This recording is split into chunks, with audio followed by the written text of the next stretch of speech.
mon beau-père a enlevé la porte de ma chambre parce que son fils n'arrêtait pas de se faufiler dans ma chambre. Je l'ai fait expulser de sa propre maison. Alors, j'ai vécu avec ma mère, son mari Rick, et son fils Brad, qui avait environ 23 ans et vivait toujours chez lui. Tout s'est bien passé pendant les 2 premiers mois après leur emménagement. Maman était heureuse. Rick payait des choses pour la maison, et Brad restait surtout au sous-sol à jouer à des jeux. J'avais ma chambre à l'étage avec une serrure qui fonctionnait réellement, ce qui était important parce que j'avais du matériel d'art coûteux pour mes cours de design et beaucoup de bijoux de ma grand-mère. Ensuite, Brad a commencé à devenir bizarre. Ça a commencé petit. Je rentrais de cours et je trouvais mon lit légèrement défait, comme si quelqu'un s'était assis dessus. Mes blocs de croquis n'étaient pas à leur place. Une fois, j'ai trouvé mon tiroir de sous-vêtements ouvert alors que je le garde toujours fermé. J'ai commencé à verrouiller ma porte à chaque fois que je partais, même juste pour aller aux toilettes. Brad se plaignait au dîner que j'étais paranoïaque et que je lui donnais l'impression d'être un criminel dans la maison de son père. Rick hochait la tête et me disait que je devais avoir plus confiance en ma famille. Un soir, je me suis réveillé en entendant la poignée de ma porte s'agiter. Je pouvais voir l'ombre de Brad sous la porte. J'ai crié, en lui demandant ce qu'il voulait, et il a dit qu'il vérifiait juste si j'avais besoin de quelque chose à 3 heures du matin. Bien sûr. Je l'ai dit à maman, mais elle a dit que Rick lui avait assuré que Brad était probablement somnambule. La semaine suivante, je suis rentré de mon travail à temps partiel et ma porte avait complètement disparu. Juste des charnières sur le cadre. Rick était là avec un tournevis, disant que la vie privée était un privilège que j'avais perdu quand j'ai commencé à traiter son fils comme un prédateur. Il a dit, les portes créent la division dans les familles, et si je n'avais rien à cacher, je n'en avais pas besoin. Brad était derrière lui, souriant avec suffisance. Maman était au travail et ne le savait pas encore. Cette nuit-là, j'ai dû me changer dans la salle de bain et dormir en sachant que n'importe qui pouvait entrer. Brad est passé devant ma chambre 4 fois cette nuit-là, s'arrêtant à chaque fois pour regarder à l'intérieur. Le lendemain, pendant qu'ils étaient tous les deux sortis, j'ai déménagé mes objets de valeur chez mon ami Jess. Ensuite, je suis allé à la quincaillerie et j'ai acheté une barre de tension et le rideau de douche le plus laid que j'ai pu trouver. Il y avait des licornes de dessins animés et des arcs-en-ciel partout. Je l'ai accroché dans l'embrasure de ma porte. Quand Rick l'a vu, il l'a arraché, disant que j'étais irrespectueuse.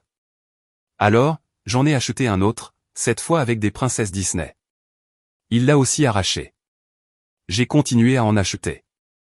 5 rideaux différents en une semaine, chacun plus désagréable que le précédent. Pendant ce temps, Brad a commencé à fouiller ouvertement dans mes affaires puisqu'il n'y avait pas de porte.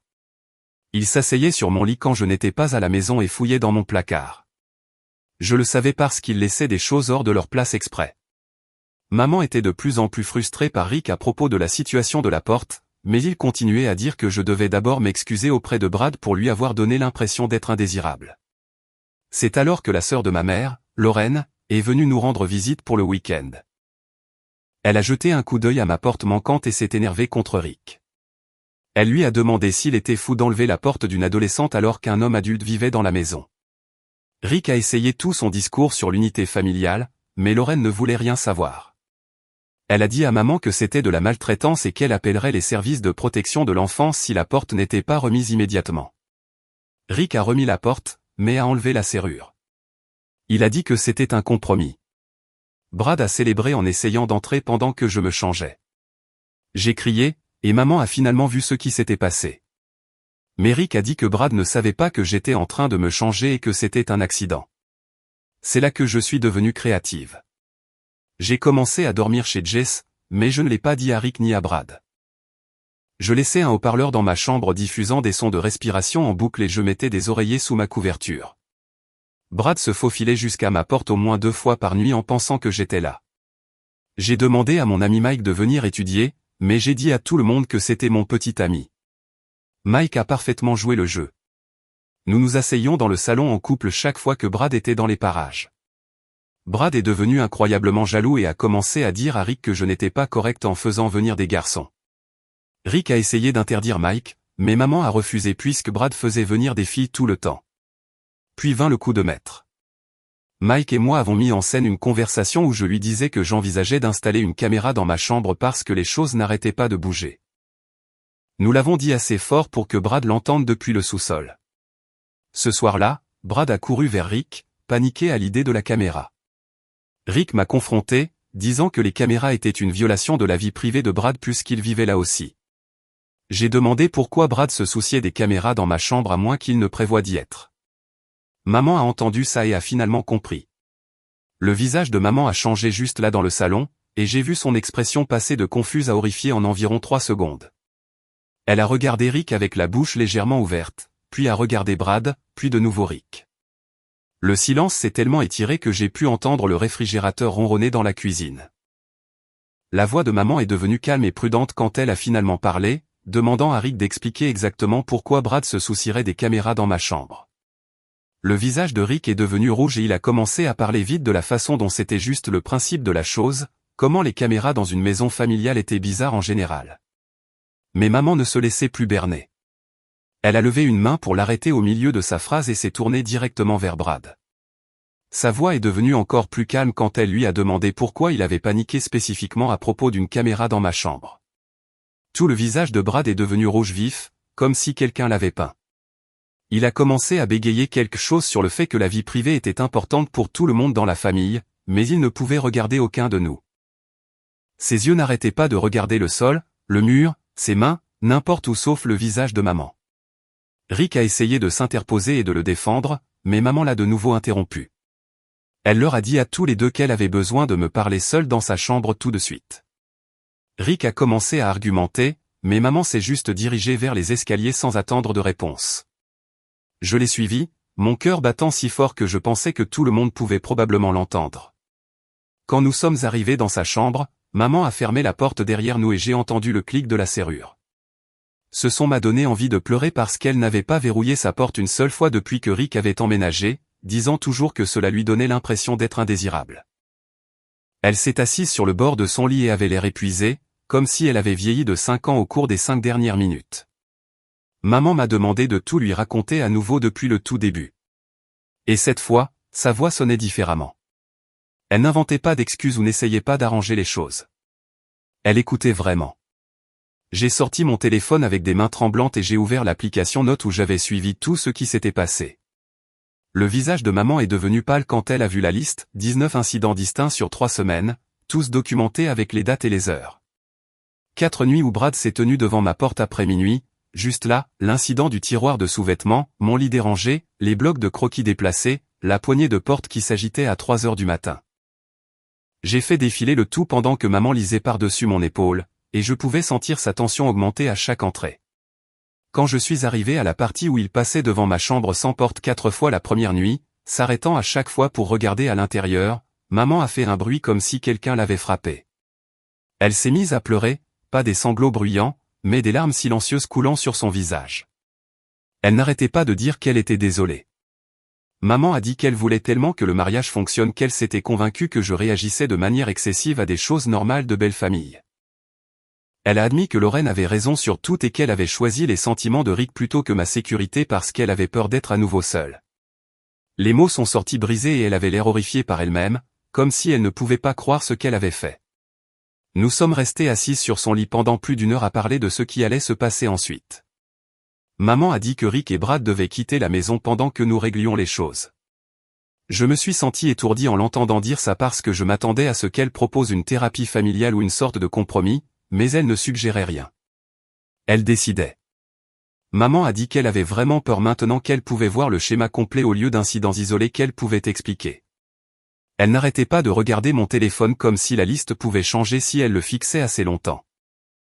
Finalement, maman s'est levée et a redressé sa chemise comme si elle se préparait à la bataille. Nous sommes redescendus ensemble et avons trouvé Rick et Brad assis dans le salon, tous les deux mal à l'aise. La voix de maman est devenue ferme quand elle a dit à Rick que lui et Brad devaient rester ailleurs pendant un certain temps pour que tout le monde puisse se calmer. Rick a sauté du canapé immédiatement, son visage redevenant rouge. Il a commencé à dire que c'était sa maison aussi, que je la manipulais, et que Brad n'avait rien fait de mal. Maman est restée là et l'a laissé finir. Puis elle a dit que s'il ne partait pas volontairement, elle appellerait la police et leur montrerait ma documentation sur le comportement de Brad. Le visage de Rick est passé du rouge au blanc si vite que cela aurait été drôle si je n'avais pas été terrifié. Il a regardé mon téléphone dans la main de maman et a semblé réaliser qu'elle ne bluffait pas. Les preuves donnaient une très mauvaise image de Brad, Eric le savait. Il a essayé une dernière fois de convaincre maman que j'étais dramatique, en utilisant sa voix raisonnable qui fonctionnait habituellement sur elle, mais maman l'a interrompu et a dit qu'elle avait vu Brad essayer de me surprendre en train de me changer de ses propres yeux.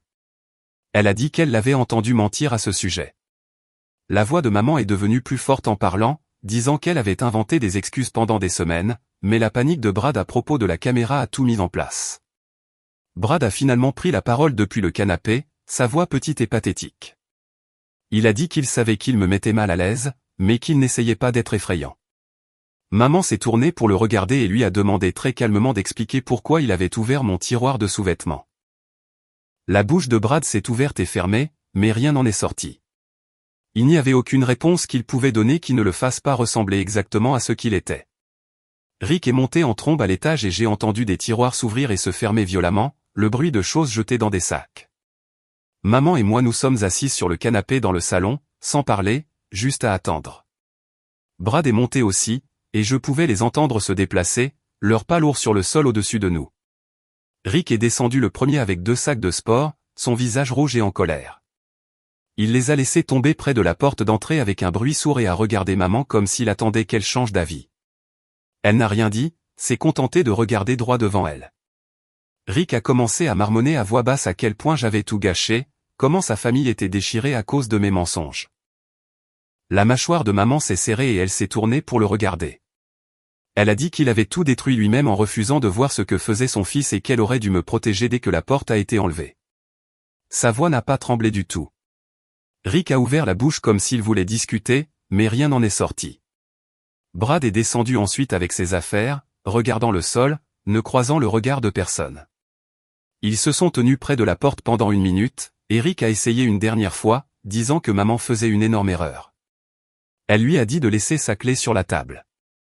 Il l'a enlevée de son porte-clés et l'a posée violemment, le métal faisant un bruit sec contre le bois. Puis ils sont partis. La porte s'est fermée derrière eux et la maison est devenue complètement silencieuse. Maman et moi sommes restés assises là pendant longtemps, aucune de nous ne bougeant. Le silence était bizarre après tous les cris et la tension.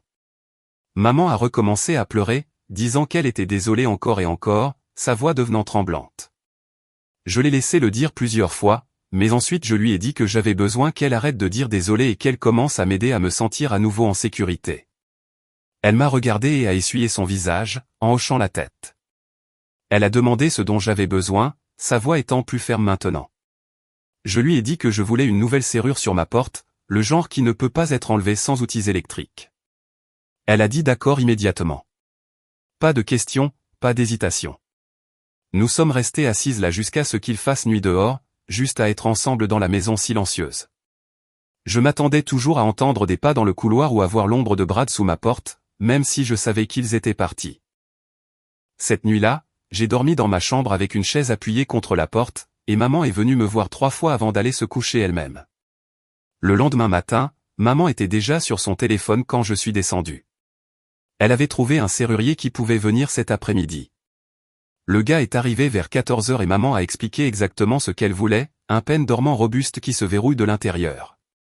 Il l'a installé et m'a montré comment il fonctionnait, le métal se mettant en place avec un clic solide. Maman lui a aussi fait mettre des serrures sur mes fenêtres même si nous étions au 2e étage. J'ai mentionné que le fait que Brad connaisse mon emploi du temps me rendait nerveuse quant à toutes les façons dont quelqu'un pouvait entrer, et elle n'a pas argumenté ou dit que j'étais trop inquiète. Elle a juste dit au serrurier de faire les fenêtres aussi. Quand il a eu fini, je suis allé dans ma chambre et j'ai tout verrouillé. Le son de ce pêne dormant se mettant en place m'a fait ressentir quelque chose que je n'avais pas ressenti depuis des semaines. Maman a payé le gars et il est parti, et je suis resté dans ma chambre pendant un moment juste assise sur mon lit dans l'espace verrouillé. Rick a commencé à appeler le même jour. Le téléphone de maman n'arrêtait pas de vibrer et elle regardait l'écran puis le reposait. Le lendemain matin, elle avait 17 appels manqués de lui. Elle a écouté les messages vocaux sur haut-parleur pour que je puisse les entendre aussi. Certains étaient en colère, la voix de Rick forte et aiguë, disant qu'elle réagissait de manière excessive et qu'elle était folle. D'autres étaient tristes et apologétiques, la suppliant de reconsidérer, disant qu'il l'aimait et qu'il pouvait arranger ça. Maman et moi avons écouté chacun d'eux et avons discuté pour savoir s'il avait réellement compris ce qui s'était passé ou s'il essayait juste de la faire reculer. La plupart d'entre eux ressemblaient à la deuxième chose. Ils n'arrêtaient pas de dire que Brad ne voulait faire de mal à personne, que j'avais tout mal compris. Maman hochait la tête et les supprimait. Quelques jours se sont passés comme ça. Rick appelant constamment, laissant des messages qui allaient et venaient entre la colère et les excuses. Maman n'a jamais répondu, mais elle a continué à écouter avec moi là, et nous discutions de ce qu'il disait vraiment par rapport à ce qu'il prétendait dire. Lorraine est apparue jeudi sans appeler d'abord. Elle est entrée et m'a serré si fort que j'ai à peine pu respirer, puis s'est tournée vers maman et a dit qu'elle était fière d'elle d'avoir finalement fait le bon choix. Maman a recommencé à pleurer, mais Lorraine l'a juste serrée dans ses bras et lui a dit qu'elle avait fait ce qu'il fallait. Nous avons passé l'après-midi toutes les trois à passer en revue la maison pièce par pièce, à trouver tout ce que Brad avait laissé derrière lui. Il n'y avait pas grand-chose, des vêtements dans le sous-sol, quelques jeux vidéo, des trucs aléatoires dans la salle de bain. Nous avons tout mis dans des sacs poubelles, et Lorraine les a emportés dans sa voiture, disant qu'elle s'occuperait de les déposer là où Rick séjournait. Pendant que nous nettoyions le sous-sol, Lorraine a suggéré de changer les serrures de toutes les portes au cas où Rick aurait fait des copies des clés. Maman a accepté immédiatement et a rappelé le même serrurier. Il est venu le lendemain et a changé toutes les serrures de la maison, porte d'entrée, porte arrière, garage, tout. Lorraine est restée dîner et nous avons commandé des pizzas, et pendant un petit moment, c'était presque normal, nous trois assises autour de la table de la cuisine. Maman m'a dit quelques jours plus tard qu'elle avait accepté d'aller à une thérapie de couple avec Rick, mais seulement si Brad déménageait pour de bon et que Rick admettait que ce qui s'était passé était grave. Rick l'a rappelé dans l'heure, sa voix sortant du haut-parleur en colère et sur la défensive. Il a dit que Brad n'avait nulle part où aller, qu'il était le fils de Rick et que Rick ne pouvait pas l'abandonner. La voix de maman est restée calme et elle a dit que ce n'était plus son problème, que Brad avait 23 ans et qu'il devait trouver sa propre situation de logement. Rick a essayé de discuter, mais maman a juste répété ses conditions, soit Brad déménageait définitivement et Rick reconnaissait le danger dans lequel il m'avait mise, soit il n'y avait pas de thérapie et pas de conversation sur son retour. Rick a raccroché. Elle a regardé son téléphone pendant 1 minute, puis l'a reposé, je pouvais voir que ses mains tremblaient un peu, mais son visage avait l'air déterminé. 2 semaines se sont écoulées avec Rick appelant de moins en moins. Maman avait commencé à voir la conseillère toute seule, travaillant sur tout ce qui s'était passé. Puis, Rick a finalement accepté de venir à une séance. Maman m'a fait promettre de rester chez Jess cet après-midi au cas où Rick se présenterait à la maison au lieu du bureau de la conseillère. Je me suis assise sur le canapé de Jess en vérifiant mon téléphone toutes les 5 minutes jusqu'à ce que maman m'envoie un texto pour me dire que la séance était terminée. Elle est venue me chercher et m'a raconté ce qui s'était passé sur le chemin du retour. Rick avait finalement admis qu'il avait rejeté mes préoccupations parce qu'il ne voulait pas croire que son fils pouvait faire quelque chose de prédateur. La conseillère lui avait demandé ce qu'il pensait du fait d'enlever ma porte maintenant, et Rick a dit que c'était une réaction excessive qui m'avait mise en danger. La voix de maman était calme quand elle m'a raconté ça, comme si elle ne pouvait pas croire qu'il l'avait réellement dit à voix haute. Elle a dit que la conseillère l'avait poussé fort sur la raison pour laquelle il avait été si sur la défensive, et Rick n'arrêtait pas de dire qu'il essayait juste de protéger son fils. La conseillère lui a apparemment demandé qui, selon lui, avait le plus besoin de protection, son fils adulte ou sa belle-fille adolescente. La séance suivante a eu lieu 1 semaine plus tard, et maman y est allée seule à nouveau. Cette fois, elle est rentrée à la maison en ayant l'air fatiguée, mais un peu moins tendue. Elle a dit à Rick qu'elle avait besoin de voir de vrais changements avant même de penser à le laisser revenir et que Brad ne pouvait en aucun cas revenir à la maison. Rick s'était fâché, sa voix devenant forte dans le bureau de la conseillère. Mais la conseillère a soutenu maman, disant que le comportement de Brad avait franchi des lignes sérieuses et que ma sécurité devait être la principale préoccupation. Rick a essayé de faire valoir que Brad s'était excusé, qu'il comprenait maintenant qu'il m'avait mise mal à l'aise. Maman a rapidement mis fin à ça, disant que mal à l'aise ne commençait même pas à couvrir ça, et que le comportement de Brad était prédateur, que Rick veuille utiliser ce mot ou non. Elle m'a dit qu'elle se sentait bien d'avoir été si ferme, que pour la première fois depuis des semaines, elle ne se remettait pas en question ou n'essayait pas de voir le point de vue de Rick. Mon téléphone a vibré quelques jours plus tard avec un texto de Brad. C'était de longs paragraphes où il disait qu'il était désolé et qu'il n'avait jamais voulu me faire peur. J'en ai fait une capture d'écran et je l'ai envoyée à Mike en lui demandant ce qu'il en pensait. Mike est venu cet après-midi et nous nous sommes assis dans ma chambre, la porte verrouillée, en lisant le tout ensemble. Mike a souligné que Brad n'arrêtait pas de dire des choses comme qu'il était désolé que je me sois senti mal à l'aise et qu'il ne réalisait pas que je prenais les choses du mauvais côté. Rien sur le fait que ce qu'il avait réellement fait était mal, juste que j'y avais mal réagi. Mike a dit que c'était une non-excuse classique, Brad se sentant désolé pour lui-même et les conséquences auxquelles il était confronté, ne comprenant pas réellement pourquoi son comportement était détraqué. Je n'ai pas répondu au texto, et j'ai dit à maman plus tard dans la journée que je ne voulais plus aucun contact avec Brad à l'avenir. Elle m'a demandé si j'étais sûr et j'ai dit oui, complètement sûr. Elle a hoché la tête et a dit qu'elle s'assurerait que Rick sache que c'était une limite stricte. Maman et Rick ont continué à aller à la thérapie pendant le mois suivant. Rick séjournait chez son frère dans une autre ville à environ 2 heures de route. Brad était là aussi, les deux partageant un petit appartement. Maman me racontait des bribes après chaque séance, comment Rick commençait lentement à comprendre, comment il avait admis que son besoin de défendre Brad l'avait aveuglé sur ce qui se passait réellement. La conseillère n'arrêtait pas de le pousser à comprendre comment ses actions avaient permis le comportement de Brad, et comment le fait d'enlever ma porte avait envoyé un message selon lequel ma sécurité n'avait pas d'importance. 6 semaines après leur départ, maman m'a dit que Rick voulait revenir.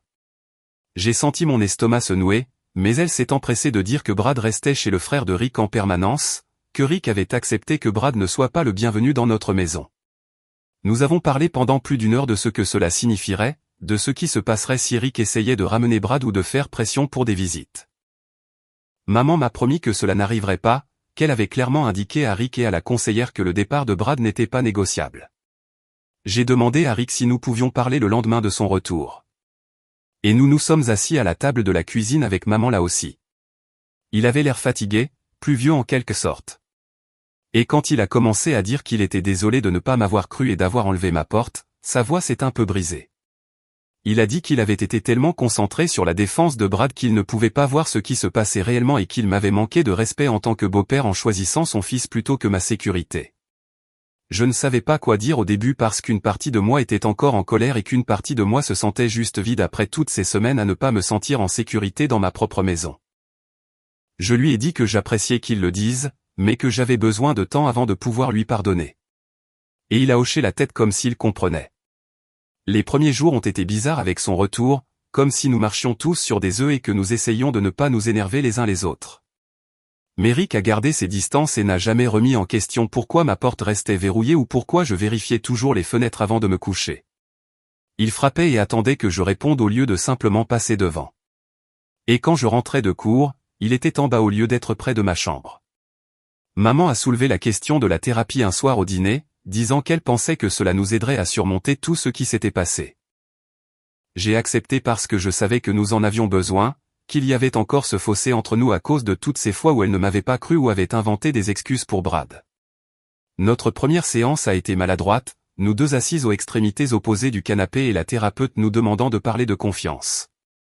Maman a pleuré quand elle a admis qu'elle avait choisi son mariage plutôt que de me protéger, et je lui ai dit que je ne savais pas si je pouvais encore faire confiance à son jugement en matière de sécurité. La thérapeute nous a aidés à trouver comment reconstruire les choses lentement, maman prouvant qu'elle le pensait en me soutenant à chaque fois que quelque chose se présentait avec Rick. Comme lorsque Rick a suggéré que Brad puisse peut-être venir nous rendre visite pour Noël, maman a mis fin à ça immédiatement et lui a dit que cela n'arriverait pas, que mon confort passait avant tout. Ou lorsque Rick s'est énervé que j'ai encore mon père dormant robuste, maman lui a dit que je pouvais garder les serrures que je voulais et qu'il devait l'accepter. 3 mois se sont écoulés et j'ai réalisé un matin que j'avais dormi toute la nuit sans me réveiller pour vérifier si quelqu'un était devant ma porte. Le haut-parleur avec les sons de respiration était toujours dans mon tiroir, mais je ne l'avais pas utilisé depuis des semaines. Jess est venue étudier et a vu ma collection de rideaux de douche empilés dans le coin de mon placard, celui avec la licorne sur le dessus. Elle a ri et a dit que je devrais les donner à une sorte de musée de la rébellion bizarre. Et j'ai réellement ri aussi, parce qu'il s'était écoulé suffisamment de temps pour que je puisse voir à quel point ma guerre des rideaux avait été absurde. Mike est passé plus tard et nous avons tous traîné comme des gens normaux, pas comme des gens qui avaient vécu une situation merdique ensemble. Je me sentais plus légère en quelque sorte, comme si je pouvais enfin respirer dans ma propre maison sans constamment regarder par-dessus mon épaule. Le mariage de Rick et de maman avait l'air différent maintenant, plus calme et plus prudent. Ils allaient à leur propre séance de thérapie, et maman a clairement indiqué que Brad n'était plus le bienvenu, ni pour les fêtes, ni pour les anniversaires, ni pour quoi que ce soit. Rick l'a accepté même si je pouvais dire que cela le blessait, mais il semblait comprendre que c'était le prix à payer pour rester marié à maman. Je me suis remise à mes cours de design et je les ai réellement appréciés à nouveau au lieu de simplement suivre le mouvement. Mes notes sont remontées et j'ai commencé à travailler sur un nouveau projet de portfolio que mon professeur a dit qu'il était prometteur. Mike était toujours l'un de mes meilleurs amis et nous plaisantions parfois sur notre fausse relation, comment il avait été le petit ami imaginaire le plus dévoué du monde. J'ai appris quelque chose d'important à travers tout ça, que lorsque votre instinct vous dit que quelque chose ne va pas, vous devriez l'écouter au lieu de laisser les autres vous convaincre que vous êtes paranoïaque. Faire confiance à mon instinct à propos de Brad n'était pas une réaction excessive ou dramatique. C'était moi qui reconnaissais le danger et qui me protégeais quand les adultes autour de moi ne le faisaient pas.